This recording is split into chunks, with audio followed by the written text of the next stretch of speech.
ભરૂચ જિલ્લામાં વરસાદની મોસમમાં વિવિધ માર્ગો બેસમાર બની ગયા હતા.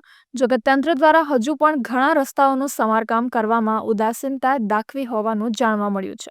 ત્યારે ઝઘડિયા તાલુકાના હિંગોરિયા નજીક નેત્રંગથી રાજપારડીને જોડતા બસમાર માર્ગના વિરોધમાં સ્થાનિકોએ રસ્તા રોકો આંદોલન કર્યું હતું અને ઉગ્ર આક્રોશ વ્યક્ત કર્યો હતો. આ માર્ગ પરથી પસાર થતા હાઈવા સહિતના નાના મોટા વાહનોની કતાર લાગી ગઈ હતી અને સ્થાનિક લોકોએ રસ્તા વચ્ચે બેસીને રસ્તા રોકો આંદોલનને અંજામ આપ્યો હતો. આ અંગેની જાણ રાજપારડી પોલીસ સ્ટેશનમાં કરવામાં આવતા પોલીસ કાફલો ઘટનાસ્થળ પર દોડી આવ્યો હતો અને આંદોલન કરી રહેલા લોકોને સમજાવીને રસ્તો ખુલ્લો કરવા માટે જણાવ્યું હતું. જોકે રસ્તો રોકનાર સ્થાનિક લોકોએ જવાબદાર અધિકારીને સ્થળ પર બોલાવવાની જીદ પકડી હતી. રસ્તા રોકો આંદોલનને પગલે અનેક વાહનોની કતાર લાગી ગઈ હતી. અહીં આમના પ્રશ્નનું નિરાકરણ આવતું નથી અને એના સંદર્ભમાં જ અમે લોકોએ આજે અહીં સ્થાનિકોના પ્રશ્નોને વાચા આપવા માટે રસ્તા રોકો આંદોલન કર્યું છે.